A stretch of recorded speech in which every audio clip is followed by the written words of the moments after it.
Hey, and welcome back to my channel.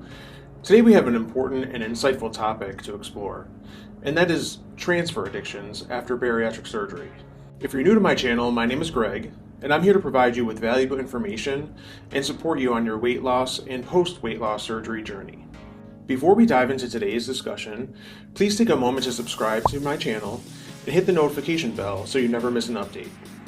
Your support and engagement mean the world to me, and together we can navigate the complex challenges and celebrate the triumphs of life after weight loss surgery.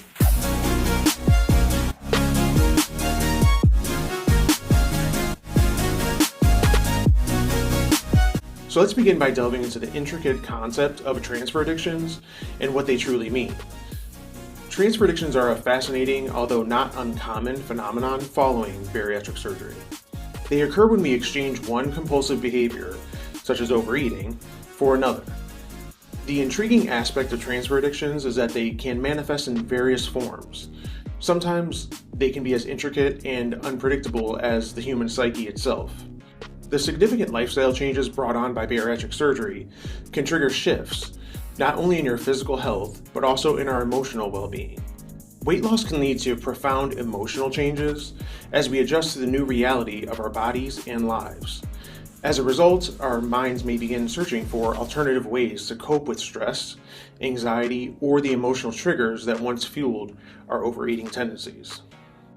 It's important to realize that transfer addictions aren't a one-size-fits-all phenomenon. They take on a multitude of forms and often sneak into our lives subtly. It's essential to recognize them to manage and ultimately overcome these challenges successfully. While our individual experiences with transfer addictions may differ, the unity that we share in confronting them binds us together. Many of us might be terrified of letting go of the old version of ourselves as we embark on this transformative journey. You might resonate with the fear of not knowing who the new you will be. It's a sentiment that I can relate to. However, the truth is, beneath the physical transformations, I remain fundamentally the same. My values, my essence is 99% unchanged except for one critical aspect, and that's I've come to value myself a lot more. It's a genuine fear, and it seems irrational at times, yet it's profoundly valid. The fear of losing friends, ending relationships, or relinquishing the familiar are legitimate concerns. But the beauty of this journey is that strong relationships endure, and those that don't may be better left behind, allowing us to move forward with newfound strength. You've articulated this challenge beautifully, but the truth is, we all undergo a similar transformation, although it might be in different forms. It's like having difficulty saying goodbye to our old selves because we're fearful of the unknown future. Will our dreams come true? Can we maintain our newfound well-being? What if setbacks occur? Will we be judged? And will our friends stand by us? These are just a few of the concerns that we can grapple with. The authenticity of these fears is something we need to acknowledge. One of the more common transfer addictions post-bariatric surgery is alcohol, a topic that deserves a deeper dive. It's fascinating to explore why this transfer addiction frequently occurs, understanding the potential risks it carries, and most importantly, uncover the strategies to confront it head-on. Imagine this scenario. You've undergone bariatric surgery, and your journey has been quite successful. Weight loss is steadily progressing, and you feel on top of the world. But somewhere along the way, you start noticing alcohol playing a more significant role in your life. How did that happen, right? Bariatric surgery represents a transformative moment in your life, a profound shift not just in your physicality, but also your emotional landscape. While weight loss is undoubtedly an accomplishment to be celebrated, it can usher in a host of new emotional challenges. Alcohol's growing presence might be a way of coping with these newfound emotions. In many ways, it's as though you've exchanged one crutch for another. This transformation can be incredibly subtle, creeping into your life without even your own awareness, until you realize you're reaching for that glass more often than you should. Alcohol can become a method to numb overwhelming feelings, or to fill that void that food once filled. Suddenly you're confronted by a new challenge, an additional layer to your weight loss journey. But it's not only about understanding why this happens. It's also vital to grasp the potential risks involved. Post-bariatric surgery, your body's sensitivity to alcohol can increase significantly. This means even a small amount of alcohol can affect you far more than it did before. It's like your tolerance levels reset. Moreover, alcohol can significantly contribute to your calorie intake, potentially leading to nutrient deficiencies, or at the worst, weight regain. As we have this discussion, I want you to remember that support and awareness are crucial. You don't have to navigate this complex journey alone. We can unpack the intricacies of post-bariatric life, tackle transfer addictions like alcohol head on, and ultimately thrive in our transformed selves. Let's shift our focus to another aspect of transfer addictions, and that's compulsive shopping, a common pitfall on the post-surgery path. It's essential to understand the underlying causes, its impact on post-surgery life, and how we can regain control. I'd like to share a personal story related to this because, we're all in this journey together, and I've walked a mile in your shoes. When I first embarked on my weight loss journey, I found myself using shopping as a way to celebrate my progress and newfound body confidence. It was an exciting time, trying on new clothes that I couldn't have dreamed of fitting into before, experimenting with styles that were previously out of reach. Who wouldn't want to celebrate such an incredible achievement? But here's the catch. While it's absolutely essential to update your wardrobe as you shed those pounds, it's equally important to be mindful of potential compulsive behaviors creeping in. Losing weight can be a remarkable feat, and it's only natural to want to reward yourself with some new attire. However, it's easy for this excitement to spiral into a full-blown shopping addiction. Recognizing that fine line between celebration and excess can be the challenge. What I want to emphasize here is that your weight loss journey isn't just about the number on the scale or the size of your jeans. It's about achieving overall well-being, both physically and emotionally. If you ever find yourself veering towards excessive shopping, and it can happen to the best of us, it's crucial to reach out for support. Whether it's your loved ones, professionals, or a supportive community group, they can help you maintain a healthy relationship with shopping while also ensuring that your well-being remains the top priority. So remember, it's all about balance and making choices that truly support your journey to a happier and healthier you. And as always, I'm here to share my experiences and insights with you because together, we've got this. When it comes to preventing transfer addictions, having a solid plan in place is absolutely crucial. We're in this journey together, and today I want to share some practical tips and strategies that can help you navigate these potential pitfalls. First and foremost, one of the strongest shields against transfer addictions is a robust support system. Surround yourself with friends, family, support groups who genuinely understand your journey and can provide the emotional support that you may need. Sometimes just having that one person that you can talk to can make all the difference. An open and honest communication with your loved ones can help them recognize any concerning behaviors early on, offering an extra layer of protection. Setting clear boundaries is another powerful strategy in your prevention toolkit. Think of it as creating guardrails to keep you on the right path. By establishing limits on certain behaviors or habits, you're giving yourself a structured framework to follow. It's crucial to identify your triggers, those moments or situations that might tempt you, and then find healthier alternatives for coping with stress or negative emotions. This could mean something as simple as practicing deep breathing, taking a walk, or indulging in a favorite hobby of yours. Now let's talk about mindfulness and self-awareness. These are like your personal early warning systems. Regularly check in with yourself, both mentally and emotionally. Consider journaling your thoughts and feelings, or perhaps explore meditation techniques. And if needed, never hesitate to seek professional counseling. These practices can help you stay in tune with your internal compass, enabling you to address any potential issues before they escalate.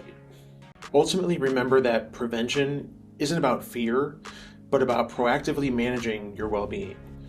It's recognizing when you might need some extra support and having a plan in place to stay on your path to a healthier and happier you. So let's continue this journey together, armed with these strategies, and keep moving forward. Early detection is crucial when it comes to effectively managing transfer addictions. It's important to catch things before they snowball into a more significant issue. So let's take a deep dive into understanding how we can stay self-aware and recognize the signs of a potential transfer addiction before it spirals out of control. Now, when it comes to early detection, it all starts with self-awareness. It's like turning on the spotlight within and paying close attention to what's going on. You want to keep an eye on your behaviors and how you're feeling emotionally. If you begin to notice any patterns that remind you of your past compulsive behavior with food, that's a sign you need to take action. But how do you do that, right? Well, one fantastic way is regular self-reflection. Think of it as having a friendly chat with yourself. Journaling your thoughts, feelings, and daily experiences can be incredibly revealing. It's like you're putting all the puzzle pieces together, and suddenly you see the bigger picture. And another cool thing is you don't have to do this alone. Engage your support system because they're there for a reason. Sometimes those close to us can spot concerning behaviors that we might even miss ourselves. Your support system has your back, so lean on them when you need to. Now, when you spot potential transfer addictions, don't wait around. It's not like a fine wine and it doesn't get better with age. Seeking professional help is a smart move. Whether it's a therapist, a counselor, or a support group, they have the expertise to offer guidance tailored to your unique situation. So in a nutshell, stay vigilant, practice that self-awareness, and never hesitate to seek help when you need it. Together, we've got this. All right, so let's get real about transfer addictions. We've talked about what they are, how they happen, and why they can be tricky. Now let's dive into those moments when you might want to consider reaching out for some professional help, because your well-being is absolutely worth it. So first things first, timing is key when it comes to seeking support for transfer addictions. If you're finding it hard to rein in a compulsive behavior, if your life's taking a hit because of it, or you just feel like you're in over your head, that's a clear sign. It's time to make that call and talk to a therapist or counselor who knows their stuff. But how do you know it's time? Well, here are some red flags to watch out for. Number 1, escalating frequency and intensity. If that addiction of yours is cranking up the volume, happening more often and feeling more intense, it's a sign that things might be getting out of control. Number 2, neglecting responsibilities and relationships. If your addiction is pushing aside your daily duties and hurting your relationships with loved ones, it's a definite cause for concern. Number 3, failed attempts at control. If you've tried and failed to cut back or control the behavior, you're not alone, but it might be time to get some expert advice on your side. Number 4, persistent cravings and preoccupation. If those cravings just won't leave you alone and your thoughts are all tangled up with the addiction, it's time to reach out. Number 5, emotional distress and guilt. If you're feeling down, guilty, or ashamed because your addiction, that's a heavy load to carry alone. Now, professional help can come in all sorts of flavors, like individual therapy, group counseling, or joining a support group tailored to your specific addiction. These pros have the knowledge and tools to help you get back on track. But here's the thing, asking for help isn't a sign of weakness. It's actually a powerful statement of self-care and strength. It's that crucial first step towards taking control of your life and your well-being. Exercise can become more than just a routine for some individuals after weight loss surgery. It can turn into a full-blown transfer addiction. So let's settle in and have an honest chat about why this happens and how it can impact our overall well-being. Now let me paint a picture for you. Imagine you've successfully sailed through your weight loss journey and you're well on your way to becoming a healthier and happier version of yourself. Part of your transformation journey involves incorporating exercise into your daily routine, and it feels fantastic. The endorphin rush, the feeling of achievement after each workout, it's like a newfound love affair with your body. But for some of us, it's not just love, it's more like an addiction. And you might be thinking to yourself, exercise addiction, how does that even work? Well, there's a bit of a science behind it. First of all, exercise offers something that many of us have been yearning for, and that's control. When you set and achieve fitness goals, it's like giving yourself a high five. Those little victories are like gold stars on your journey to wellness. Plus, let's talk about endorphins. Those natural mood-boosting chemicals that flood your brain when you work up a sweat. They're like happiness on demand, and it's entirely normal to want more of that. So, you see, exercise can become an appealing escape from some of the challenges and stressors that life throws at us. It's a way to cope, a way to feel good about ourselves, and a way to manage our emotions. But here's where it gets tricky. There's a fine line between a healthy exercise routine that supports your well-being and a full-blown exercise addiction that takes you down a less desirable path. Healthy exercise is all about finding balance and promoting both your physical and mental health. It's a tool in your toolkit for maintaining your post-surgery success. It empowers you, helps you feel your absolute best, and contributes to your overall sense of well-being. But exercise addiction, well, that's a different story. It's characterized by excessive, sometimes compulsive, and even harmful exercise behaviors that can have a negative impact on your life. You know what's really important on this post-surgery journey? It's not just about ticking the boxes on physical health, it's about the full package. Your physical, mental, and emotional well-being. Let's break it down together. So here's the deal. Weaving positive habits into your everyday routine is the name of the game. Things like mindfulness practices, embracing healthy coping mechanisms, and staying connected with a squad of supportive friends and family members can make all the difference. But this isn't about following a rigid rulebook. No, it's about finding what works for you and your unique journey. For instance, if you discover that exercise is teetering on the edge of becoming an addiction, it might be time to explore other ways to manage your emotions and stress.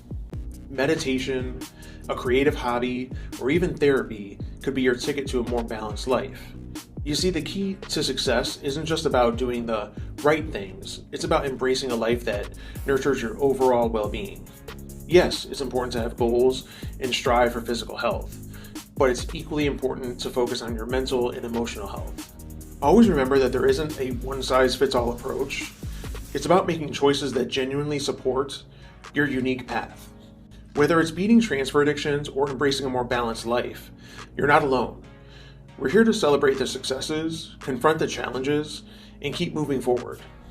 As we near the end of our discussion, it's essential to talk about the power of gratitude and the importance of community in our post-surgery journey.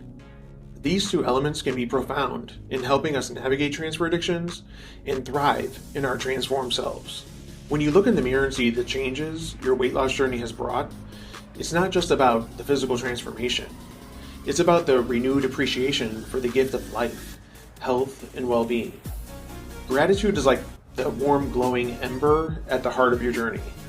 The truth is, it's easy to get caught up in the whirlwind of everyday life, sometimes obsessing over what's still left to achieve. But pausing to acknowledge how far you've come and being thankful for the present moment can be incredibly powerful. Gratitude helps anchor you in the now and remind you of your strength and resilience. It also offers a fresh perspective on transfer addictions. Instead of dwelling on past behaviors, focus on the positive steps you're taking to overcome them. And the beauty of all of this is that you're never alone in your journey. You're part of an incredible community of individuals who've experienced similar struggles, faced the same transfer addictions, and emerged a much stronger and healthier person. Remember that strength comes not just from overcoming challenges, but from also sharing your story and being a pillar of support for others. Your experiences, your struggles, your successes, they're all part of this collective journey. By opening up, sharing, and supporting one another, we can create a vibrant community that thrives on shared wisdom and compassion. The power of community is immeasurable. So let's keep the conversation going, celebrating our milestones, tackling our challenges, and cultivating gratitude. You've got the strength, and we've all got your back. As we wrap up today's discussion, I want to express my heartfelt gratitude for joining me in this important conversation. Our journey doesn't end here. It's an ongoing exploration, and it's an ever-evolving transformation. If you found this video to be helpful, I would appreciate you subscribing and sharing it with anybody that might benefit from our discussion. Remember that your voice, your story, and your experiences, they all matter. Together, we can redefine the path to wellness and celebrate the unique journey of post-surgery life. So until next time, stay strong, stay inspired, and know that you're not alone on this remarkable journey. Thank you for watching.